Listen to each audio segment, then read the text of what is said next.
보이는 라디오 파이팅 시니어 시간이 돌아왔습니다. 코로나19가 좀 잠잠해지는 것 같죠? 다 지나가겠지요 뭐. 다들 건강하시라 생각하고 오늘도 유익한 내용과 즐거운 노래로 방송을 시작하겠습니다. 진행의 이건희 전신자 인사드립니다. 인사드립니다. 안녕하세요. 오늘은 고사성어 남상에 대한 이야기로 시작합니다. 한자로 풀이하면 넘칠남, 술상, 술잔에 넘칠 정도로 적은 물이란 뜻으로 사물의 시초나 근원을 이르는 말이라고 합니다. 이 말은 언제 사용할까요? 그러니까 모든 일의 시초는 가장 작은 것에서부터 시작된다는 것을 나타내는 말을 할 때 사용한다고 합니다. 네, 그렇죠. 여기에 전해져 오는 이야기가 있습니다. 공자의 제자 중에 자로라는 사람이 있는 건 신녀님들 잘 아시죠? 그는 공자에게 사랑도 가장 많이 받았지만 후중도 누구보다 많이 듣던 사람이었다고 합니다. 어쨌든 그는 성질이 용맹하고 행동이 거친 탓에 무엇을 하든지 남의 눈에 잘 띄었다네요. 그런데 평상시에는 사치를 아주 멀리 하던 자로가 말입니다. 어느 날 분에 넘치는 화려한 옷을 입고 짠 하고 나타났다고 하네요. 공자님께서 그를 보고 이렇게 물으셨다네요. 자로야, 어찌된 일이냐? 자로가 아무 말도 못하고 멍하니 공자만 바라보고 있었죠. 자신을 꾸짖을 것 같아서 더욱 말을 못하고 있었던 거죠. 네. 그러나 공자는 양자강이라고 하는 큰 강도, 사천 땅 깊숙이 자리한 민산에서부터 아주 작은 양의 물이 모여 흘러 내려서 큰 강이 되었다고 하셨습니다. 그러나 그 근원은 겨울 술잔에 넘칠 정도로 아주 작은 물이었다. 그런데 그것이 하류로 내려오면서 물의 양도 많아지고 그래 말이에요. 흐름도 빨라져서 배를 타지 않고는 강을 건널 수가 없고 바람이라도 부는 날에는 배조차도 띄울 수 없게 되었단다. 이는 모두 물의 양이 많아졌기 때문이라고 공자님이 말씀하셨습니다. 공자는 또 자로에게 매사는 시초가 중요하며 시초가 나빠지면 갈수록 더 심해진다는 것을 깨우쳐 주려 했던 것입니다. 그렇죠. 공자의 이야기를 들은 자로는 당장 집으로 가서 옷을 갈아입고 돌아왔다고 하네요. 그 모양을 보고 공자는 다시 말을 이었습니다. 내 얘기를 잘 들어보아라. 말을 꾸미는 자는 마음이 바르지 못한 자이다. 행동을 꾸미면 자랑에 앞서고 재주를 드러내면 소인배나 다름없다. 라고 하셨습니다. 그리고 공자님은 군자는 아는 것을 안다고 말하고 모르는 것은 결코 안다고 말하지 않는다. 이런 사람들을 지혜로운 사람이라고 말하는 것이란다 하셨습니다. 또 행할 수 있는 것을 행할 수 있다 하고 행하지 못하는 것을 하지 못한다고 합니다. 이 같은 사람들을 덕이 있는 사람이라고 합니다. 우리말 중에 시작이 반이다, 티끌 모아 태산, 푼돈으로 목돈 등등 많은 것들이 있죠. 자로의 평소와 다른 모습을 보시고 공자는 꾸짖지 않으시고 시초가 중요하고 시초가 나쁘면 갈수록 더 나빠진다는 말씀으로 깨우쳐 주신 것입니다. 남상 모든 일의 시초는 가장 작은 것에서부터 시작된다는 것을 깨우쳐 주는 말씀이었습니다. 우리도 작은 것을 소홀히 하지 말고 작은 것부터 챙기고 탄탄하게 쌓아서 손 좀 안 씻으면 어때? 마스크 안 하면 어때서?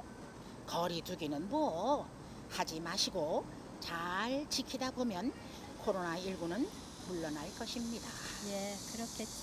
네, 노래 듣고 이어갑니다. 김호중의 태클을 걸지 마 들어보시죠. 어떻게 살았냐고 묻지를 마라. 이리저리 살았을 거란 착각도 마라. 그래 한때 삶의 무게 견디지 못해 긴긴 세월 방황 속에 청춘을 묻었다.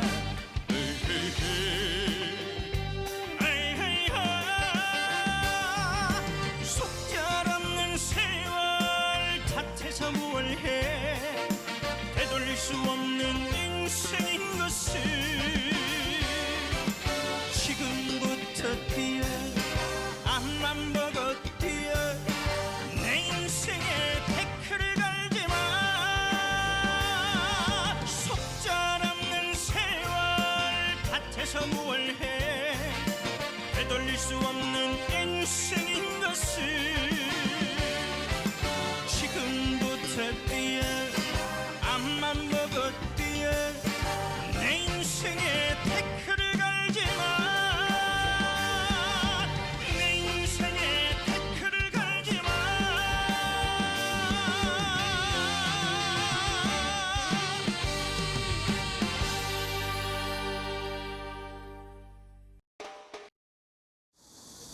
여의도 힐 정신과 황인환 전문의가 소개하는 시와 함께하는 마음 공부를 해보고자 합니다. 선생님은 하루밖에 살 수 없다면 무엇을 하세요? 글쎄 말이에요. 하루밖에 살 수 없다면 난 돌아가신 우리 어머니 한번 보고 봤으면 좋겠는데 뭐 갑자기 물으시니까 또 생각이 잘 안 나네 또. 네. 고통과 두려움의 일상이 되고 있습니다. 어쩌면 우리는 고통과 두려움을 벗처럼 이웃처럼 여기면서 평생 동행하는 삶을 살아야 할지도 모릅니다. 주변을 둘러보면 즐겁고 반가운 일보다는 그렇지 못한 일이 훨씬 더 많습니다. 현재 가장 큰 고통과 두려움의 대상은 코로나19이죠. 그렇죠. 전 세계 모든 사람이 무방비로 코로나 바이러스 앞에 노출되어 있습니다. 세계 최강대국으로 과학기술은 물론 보건으로 분야에서도 제일 앞서간다고 여겼던 미국에서는 무려 600만 명에 이르는 확진자가 발생했으며 지금도 매일 수만 명의 확진자가 나오고 있습니다. 근데 미국이 이렇게 난리인데 그 대통령께서는 마스크도 안 쓰시대요. 그래도 잘 지내시니까 다행이긴 하죠. 한때 병력 모범 국가로 불리며 코로나 사태에 비교적 잘 대응하는 듯 보였던 우리나라는 최근 확진자가 급증하면서 다시금 위기 국면으로 접어들었습니다. 매일 수백 명의 확진자가 쏟아지면서 어느덧 전체 확진자 수가 2만 명에 육박했고 사망자도 300명을 넘었습니다. 주말과 휴일에도 사람들은 집 밖으로 나가길 꺼립니다. 어쩔 수 없는 경우를 제외하고요. 대부분 학생은 온라인으로 수업하고 직장인들은 재택근무를 해야 할 형편입니다. 해외는 물론 국내 여행도 엄두를 내지 못합니다. 전철이나 버스 안에서 재채기라도 할라치면 사람들의 따가운 눈총에 시달려야 하고요. 팬데믹의 집단 공포와 히스테리로 확산하는 느낌이 듭니다. 올리 샤퍼는 독일 시인입니다. 사진 작가로도 활동했죠. 그의 시는 대단히 서정적이어서 한국 독자들의 많은 사랑을 받고 있습니다. 그중 하루밖에 살 수 없다면이라는 시를 소개하고 싶습니다. 요즘처럼 마음이 울적하고 심란할 때 잔잔한 울림과 위로를 주는 시입니다. 네, 참 좋은 시더라고요. 하루는 한 생의 축소판. 아침에 눈을 뜨면 하나의 생애가 시작되고 피로한 몸을 이어 잠자리에 들면 또 하나의 생애가 끝납니다. 만일 우리가 단 하루밖에 살 수 없다면 나는 당신에게 투정 부리지 않을 겁니다. 하루밖에 살 수 없다면 당신에게 좀 더 부드럽게 대할 겁니다. 아무리 힘든 일이 있어도 불평하지 않을 겁니다. 하루밖에 살 수 없다면 더 열심히 당신을 사랑할 겁니다. 아무도 미워하지 않고 모두 사랑만 하겠습니다. 참, 이 좋은 또 자연과 함께 이 좋은 시를 들으니까 마음이 탁 가라앉고 좋습니다. 이렇게 좋은 시를. 그러나 정말 하루밖에 살 수 없다면 나는 당신 말을 사랑하지 않을 겁니다. 죽어서도 버리지 못할 그림. 그 엄청난 고통에 두려워 당신의 등 뒤에서 그저 울고만 있을 겁니다. 바보처럼.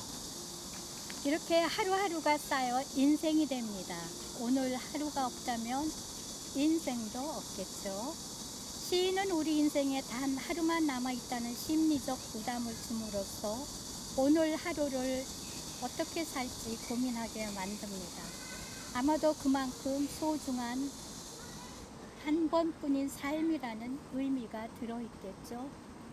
하루만 살 수 있다고 심리적인 압박을 가하면 나는 좀 더 잘 살아보기로 합니다. 하루밖에 남지 않았기 때문에 사람들에게 잘하자. 사랑하는 사람에게는 더 잘하자. 불평도 미움도 없이 사랑하며 살자. 라고 다짐합니다. 그러다 정말 지금 딱 하루밖에 안 남았으니 더 몰아붙이자 이렇게 생각이 달라집니다. 조금 더 인간적이라고 해야 할까요? 두려움이 느껴지면서 나를 보호하려고 합니다. 다른 사람이 마음만을 생각하기에는 이건 나에게 너무 가혹한 게 아닌가 싶어 스스로 내 편이 되기로 합니다. 고통으로부터 나를 보호하기 위해 내가 생각해도 이건 정말 바보 같지만 사랑하지 않고 뒤에서 바라보기로 선택합니다. 시인은 하루, 정말 하루라고 우리를 몰아세우며 솔직한 마음을 들여다보고자 합니다. 마지막에 가면 결국 내가 나를 챙기고 내 편이 되어야 한다고 말하고 싶었을까요? 요즘 우리는 참 힘들고 그만큼 더 소중한 하루를 보내고 있습니다. 꼭 코로나19가 아니더라도 우리를 둘러싼 고민으로부터 힘들지만 항상 어려운 선택을 해야 합니다. 가끔은 선택이 고통스럽기도 합니다. 그렇기에 나를 잘 돌봐줘야죠. 나를 돌봐준다. 나를 챙겨준다. 나를 소중하게 대해준다. 언뜻 들으면 당연한 말인 것 같지만 돌아보면 그런 선택을 잘 하지 못하며 사는 경우가 많습니다. 우리 사회는 늘 뭔가를 쫓아 달려가기만 하기에 나를 챙겨준다는 생각을 하지 못하고 살죠. 가혹할 정도로 자신을 몰아붙이고 내 편이 되어주기보다는 내가 힘들더라도 그 무엇인가를 위해 질주하며 사는 것에 만족을 느끼려 합니다. 그래서 이걸 어떻게 해야 하나 막막할 수가 있습니다. 한번 내가 너무나 아끼고 소중하게 생각하는 누군가를 떠올려 볼까요? 그리고 그 누군가가 지금 내 상황에 놓여 있다면 너무나 소중한 그의 마음이 편해지길 바라는 마음에, 그리고 그가 괜찮기를 바라보는 마음에 그의 편에 서서 괜찮다고 이야기해 줄 겁니다. 이런 이야기를 나에게도 해줄 수 있어야 합니다. 맞아요.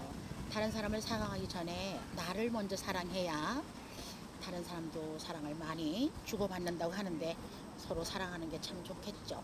지금이 하루 남은 오늘인 것처럼 한 번뿐인 삶을 살아가며 고민되거나 힘들 때마다 내가 내 옆에 서서 내 편이 되어 줌으로써 나를 소중히 여기는 선택을 해 나가는 것이죠.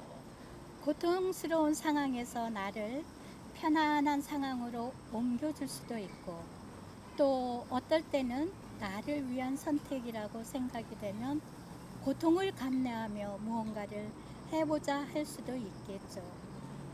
어떤 방법으로 가든 선택의 기준이 나를 위함이라면 오늘 하루의 소중함을 잘 지켜갈 수 있을 겁니다. 네, 오늘 하루를 소중하게 생각하고 내일 뭐 과거 생각하는 것보다 오늘이 제일 중요하다고 그러잖아요. 언젠가 우리 저번 시간에 황금, 지금 뭐 이런 얘기 했었죠. 지금이 제일 중요하겠죠. 얘기를 하다 보니까 벌써 마칠 시간이 되었습니다. 오늘은 작은 것에서부터 시작된다는 고사성어 남상에 대한 이야기와 하루밖에 살 수 없다면 이라는 시로 진행했습니다. 진행의 이건희 전신자였습니다. 감사합니다.